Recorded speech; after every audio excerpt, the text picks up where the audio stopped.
Hello, this is Logan. This is a updated video from the previous one that's hopefully going to be shorter and more concise, but still contain all the relevant information.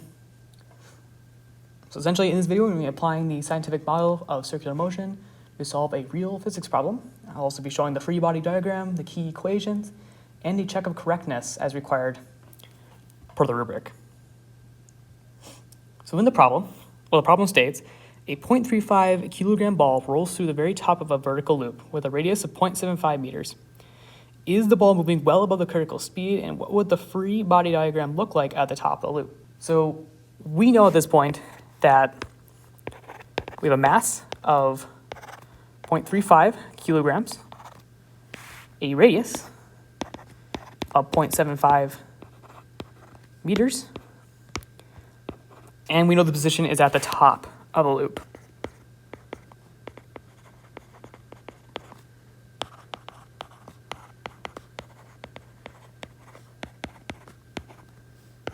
So first things first, to get a relatively decent idea of what we're looking at here, is always a pretty good idea to draw a free body diagram. So right here, we're going to represent, this is going to be represented as the center.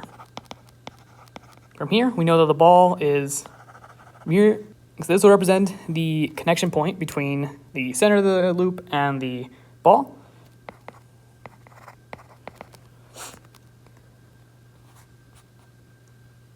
And we do know, or at least we can assume, that there are two forces acting down onto the ball. Because we are going to assume that it is essentially the normal force is going to equal 0 in order for the ball to continue making contact with the loop the whole time. So, but it does not mean normal force is not playing a role. It is present. And so is mass times gravity, or this is the weight of the ball, which this can be easily calculated because we know gravity is 9.81 meters per second squared. So these forces together provide the inward or centripetal force required for the circular motion. The scientific model I'm using is Newton's second law applied to the circular motion. The net inward force must be equal to the required centripetal force, which is mv squared over r. So in essence, that'll look like mass times gravity. This is the initial equation, and what we're going to be looking for is, what this is equal to, as I described before, mass times velocity squared over the r, which is the radius. At the critical speed, the normal force becomes 0, as I explained earlier. That's the speed where the ball just barely maintains contact with the track. So as such, we're going to set n equal to 0. And as we set that to 0, we end up with the following equation.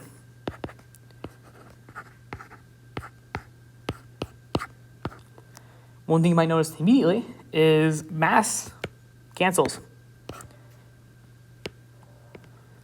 So this equation can simplify to gravity equals velocity squared over the radius. So solving for that, just plug values in.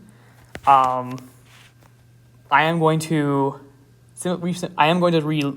reorganize this equation so that it's a little easier to solve, at least for the velocity. So in essence, that's just multiplying both sides by the radius. So we get gravity times the radius equals the velocity squared, which both sides then we're going to square root because we do not want this square.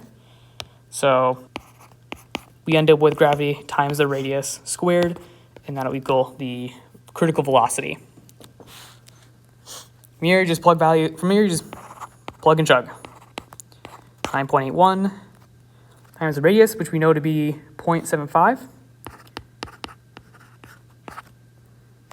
All that is square rooted, which will roughly equal 2.71 meters per second. So this number makes sense because the circular motion at the top requires a minimum inward force, and the gravity alone must be able to supply it. Our result matches the typical critical speed formula for the vertical loop. the units are correct, and the algebra is also correct. And our free body diagram matches the physical situation, or at least what it'll look like if done in real life. So one key idea is that the centripetal force is not a new force. It is simply an inward net force at the top. The inward direction is downward. So both the weight, or the mass times gravity, and the normal force must add together to create this inward acceleration. So with that, we know that the critical speed at the top of the loop is 2.71 meters per second.